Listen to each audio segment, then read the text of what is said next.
Good evening, everybody. Bob Hui here from Canada.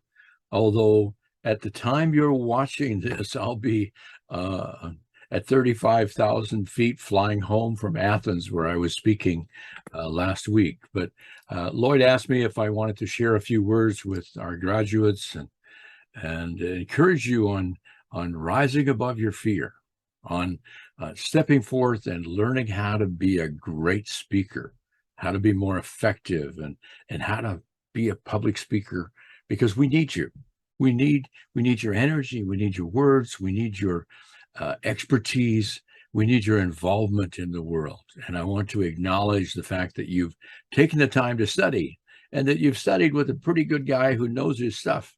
I've known Lloyd for quite a few years now. I actually originally met him when I saw something on Facebook about PAPS was having an event, an annual meeting, and I said, "Hey, I'd like to come next year." So we talked about it and arranged that I was going to be coming, and then lo and behold, we were both speaking in Paris for the French Speakers Association. Just prior to that, we did that in I think April or May that year. And then that summer, I flew to Manila and spent some times with PAPS and in your country. So I thank you, Lloyd, for inviting me to be part of this celebration and part of encouraging your latest group of students who are now stepping forth and speaking out, because that's important. I want to encourage you to continue doing that. As I said earlier, we need you. We need people who are willing to articulate their thoughts and to deliver them with power and to make the world better. That's you. That's you. That's you. So let me share with you just a few things that I've learned in the 32 years that I've been doing this. And I know I don't look old enough to doing that, but that's the truth. I started at 5. Actually, I started at 50. Not 50, I guess it was about 40 something. But I have learned a few things along the way, and I thought maybe I would take the few minutes that I have with you to share some of those tips and techniques and that you can use as you go out, whether you want to be a professional speaker like Lloyd and myself, or you just want to use this with your career or your company, or just being a better communicator in general. All of these will help you. So one of the first things is what I call putting together your pool of knowledge when you're putting together a presentation. You'll take a look and say, okay, what's my experience? Here's this big, well, okay, for some of us it's this big, but this big pool of knowledge, everything I know about everything I know. And you say, okay, and the second question you ask yourself is, okay, what do I know about the audience? Here's the audience. What's the empathy? The empathy is about the audience. So you take a look and say, based on what I know about the audience, let me reach up into my pool of experience and expertise and say, what can I share that would be of the most benefit to this audience in this presentation? And then, of course, you go into your own experience and use that to build the bridges, the stories that you share, the experiences that you build on, that you draw from, to say, I did this and here's what I learned from this. And this is how that will help you with your job or with your situation or whatever happens to be. So in other words, you've made the connection by saying, here's what I went through, here's what I learned, here's how you can apply that to make your life better. Those are the three points: expertise, empathy, and experience. So if you put those together, that helps you put together a presentation that is beneficial and interesting to your audience. So one of the things that I've been sharing over the years is what I call my 7 Beatitudes. It's be this, be that, be other. But one of them is to be informative. When you're putting together a presentation, make sure that you're sharing some relevant information, that you've done your homework. You've done your homework about the audience. You've done your homework about your topic. You've done your homework about what you want to speak about. So you're informative.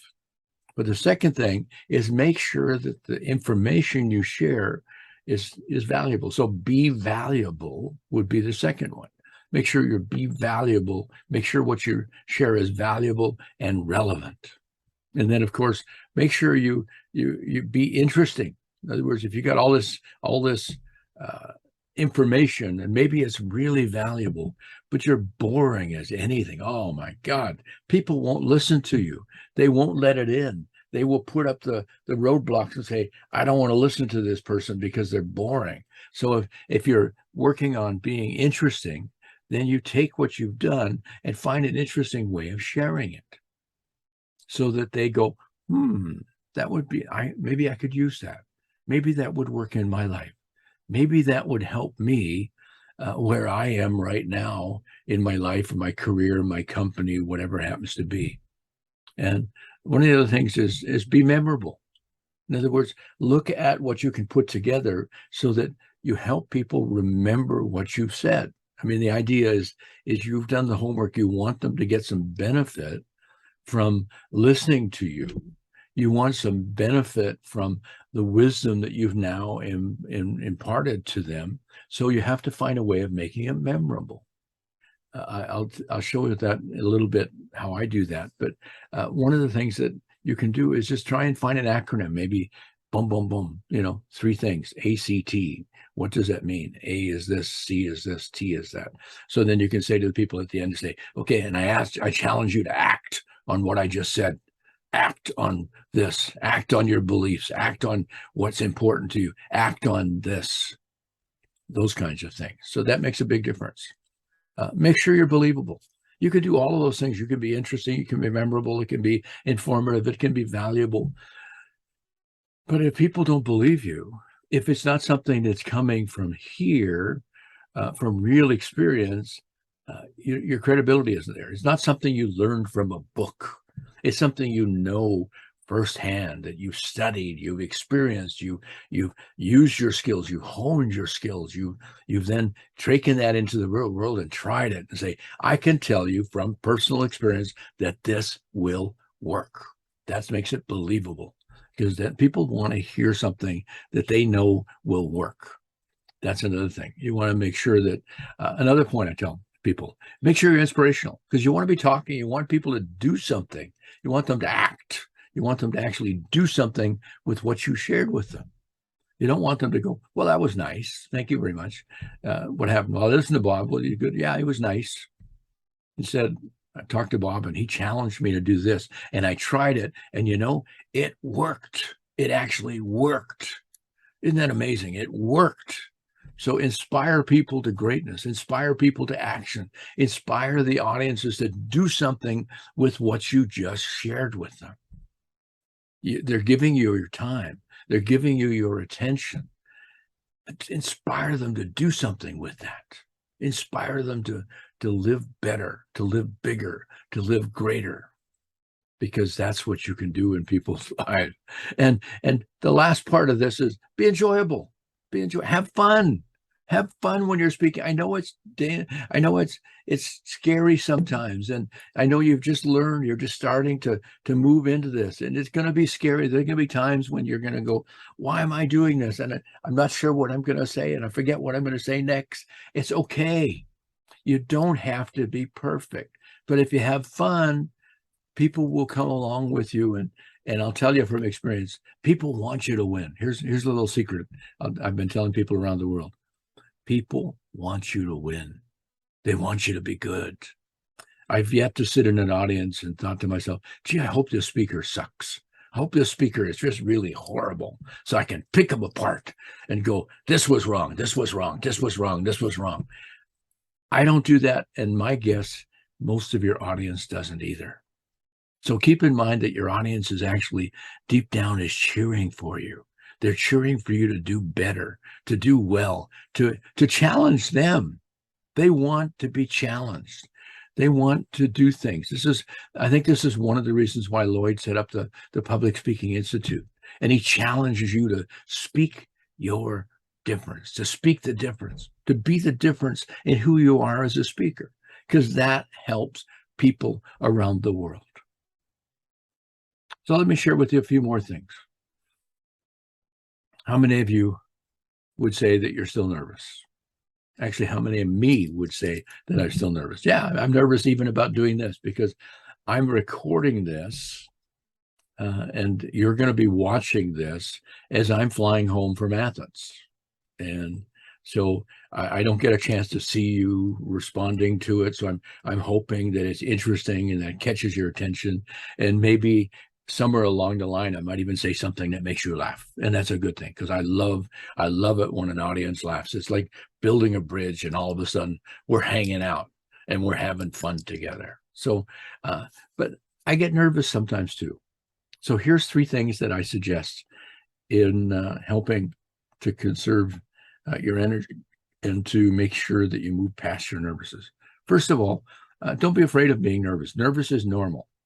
If you're not nervous, it means you're not risking.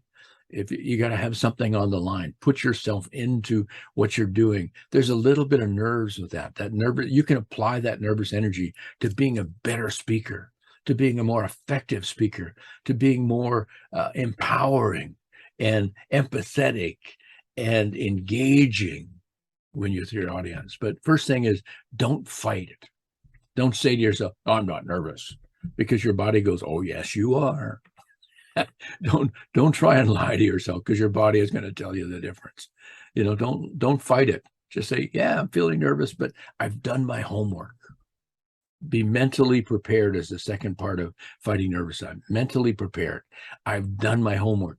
I know what I'm talking about. Like in my case here, I've got little Post-it notes all around my monitor so that I've got some notes to talk from.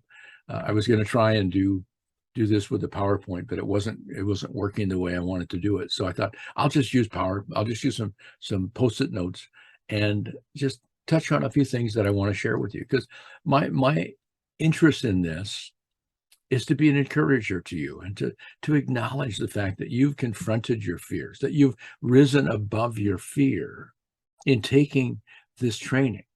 And you're now moving out of the training into the real world where you'll continue to rise above your fear and you will continue to do something with it. So the third thing in fighting nervousness is maybe do something physical. You'll notice that I move around. I'm using my energy here.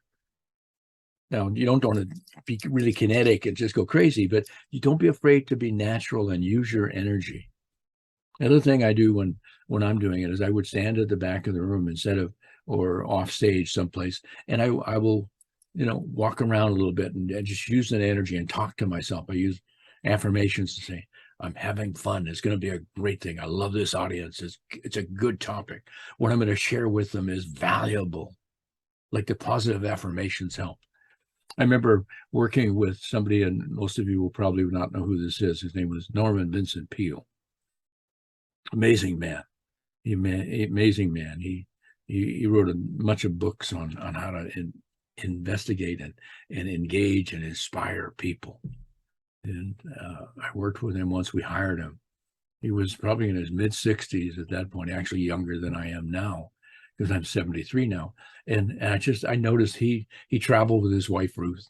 He looked like a typical little old grandpa, gray hair, kind of like mine, only salt and pepper gray, and maybe a few flakes of gray on his suit and black suit.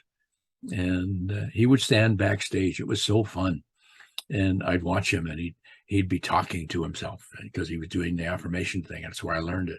And he would go like this. He was smacking himself a couple of times. I think he wanted to make sure he was still alive, but it was physical to get stuff. And I learned that. And then I watched him walk out on stage. That little old man walk where you're careful walking little by little. It's not really shuffling, but it's hesitant to walking. And then he stood for an hour and he spoke. And he spoke with enthusiasm.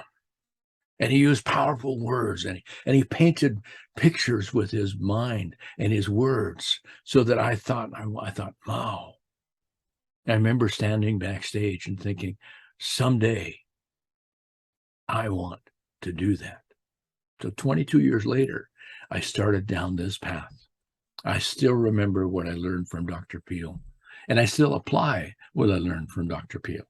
And I'm hoping maybe I can pass some of that on to you, because what we're doing is important. What I'm just reminding, and coming back to this again, because what you're doing is important. The skills and the expertise and the passion that you have for your country and your community is important, and you make a difference. So please do that. So a couple other things. I got a few more things to talk to you about. I'm not going to take a lot of time because I know there's a lot of speakers today, but I want to say one of the things that I learned when I was teaching this, I used to teach this in the colleges before I started taking it around the world. And somebody said to me in one of my classes, Mr. Hui, how do you, because I'd be doing presentations, how do you do a presentation without notes? And I said, well, it's as simple as that. It's as simple as that. I said, talk to the hand. Here's my opening statement, which tells people what I want to tell them. It's a topic, it's the focus, it's where I want to go, it's what I'm talking about, it's the end result. Here's my 3 points and my conclusion, which brings it back to home and said, here's what I was talking about. The 3 points in between could be stories and examples, those kinds of things. And depending on how much time you have, there's a 20-minute presentation with no notes. I can remember 5 things, can't you? And that's the whole point. You can take your time and deliver value without having to have a lot of notes. Now I have some up just because I have a lot of things I want to make sure that I talk to you about in the 20 or 25 minutes I have with you. But talk to the hand. Another thing that I'll share with you. When I first started in Toastmasters 32 years ago, I'm so glad in some ways that there was no video in those days, because I was not a good speaker. I really wasn't. I was preachy. I was focused. I wanted to be a motivational speaker. I was so in my head. And some of my fellow members would say, Bob, you need to smile. I wasn't aware of the fact that I didn't smile. I was so serious. It was like I had been baptized in lemon juice, that kind of thing. And I'm just focused on what I'm doing. And I'm thinking, that doesn't work. And so eventually I started relaxing, and I learned a secret. When I focus on the audience, in other words, I'm like this right now, I'm focusing on you. I'm focusing on those of you who are online watching this, wherever you are, at home, in your office, whatever, thinking about what are you going to get from my time with you? What can I give you that would be valuable for you? That takes the pressure off me. If I've done my homework and I've thought about what can I give you value, then I just simply have to deliver.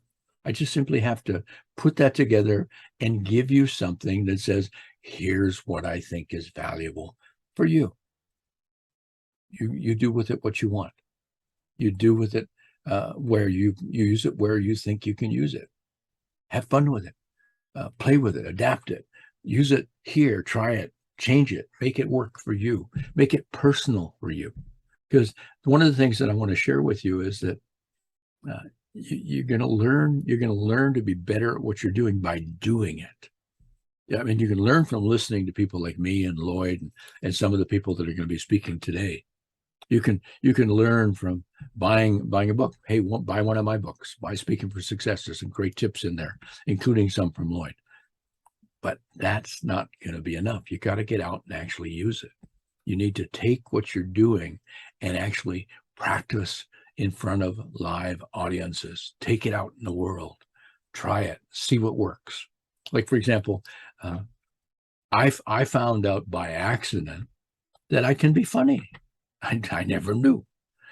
I would talk and all of a sudden somebody would laugh because they saw it differently they heard it differently than the way I said it.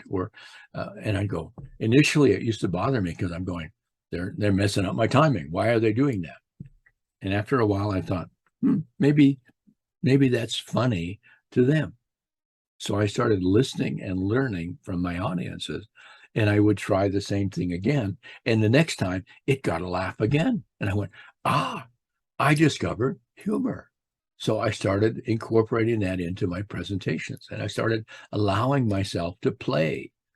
and let things come out and know that somewhere along the line, I'm going to say something that people are going to find funny. So I let them laugh.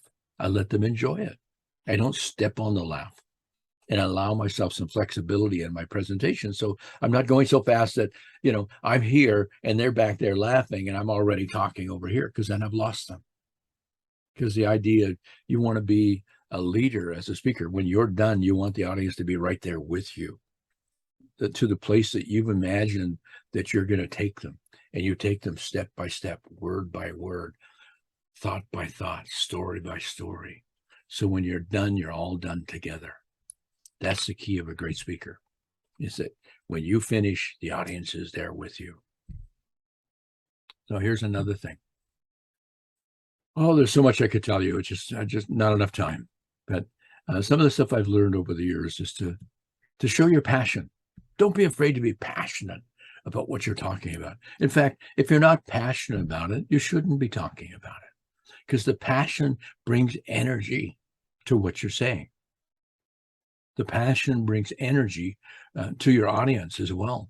So if you believe it, if you're passionate about it, it's going to communicate. It's going to connect. It's like you're going to reach out through the computer or reach out from the stage and take people by the shoulders and say, hey, I really care about you. I care about this, and I want you to get it. Tell your own stories. Don't be afraid to take things from your own life and your own experience. Remember, I said expertise, empathy, experience. Take your own experiences and say, how can I share that story in a way that it connects with this audience? It makes a bridge to this audience so that they go, I had something like that happen. My friend Patricia Fripp calls that a Me Too experience, where people are in the audience going, yeah, me too. Me too. I had a experience like that. When you do that, you connect with your audience and you inspire them. Coffee time, first thing in the morning here. And when you inspire them, they actually do something with it. So the other thing is take risks. Don't be afraid to try something different. Do something that you haven't done before. Try something you haven't said before. Experiment with telling a story. Now, I will give you some advice. Unless you are really a comedian, and even there, I will say that carefully, don't tell jokes. You can tell funny stories like I do, but jokes are, if they work, they're great. I see a lot of people say, well, tell a joke to start your speech. But what if the joke doesn't work? If it doesn't work, you're sitting there with the audience going, well, that was interesting. And then you have to work to get them to work with you, to get them to connect with you. So start with something that catches their attention. Start with something that makes it interesting for them. So take risks, but be careful in doing that. And the other thing, another lesson I'll share with you is use powerful words. Use words that are evocative, that paint a picture, so that when people are listening, they can see it in their brain, that they're sharing the story with you, that they're there walking on that stage in Paris, being the warm-up act for Lloyd Luna. They can imagine what it was like for me to do that. In fact, if you look behind me, you can see a picture of me on that stage just before I was there, before Lloyd Luna came on the stage, just the way we happened to be speaking. So I told him, I said, I'm your warm-up act, so just relax and have fun. And he did, and he was amazing, just so you know. Another thing to share with you is connect from the heart. I think I've shared that a couple of times, that when you connect with the audience from your heart, you make a difference. When you connect with your head to head doesn't do it. Heart to heart is the connection that actually builds that bond and makes audiences love you. They make them want to listen to you. They make them want to act on what you say. They make them want to do something with what you say. And finally, have fun. I've said that a couple of times. Haven't I said have fun? Having fun in this business, in taking what you're doing out to the world, is important. So I want to just very simply say thank you to Lloyd for inviting me to share this day with you. I want to say thank you so much for listening to me. If you want to check me out, I'm at ideaman.net, and we can connect. I'm on Facebook and LinkedIn and stuff. I would love to hear from you and hear your stories and your experiences and your exciting adventures. Thank you so much.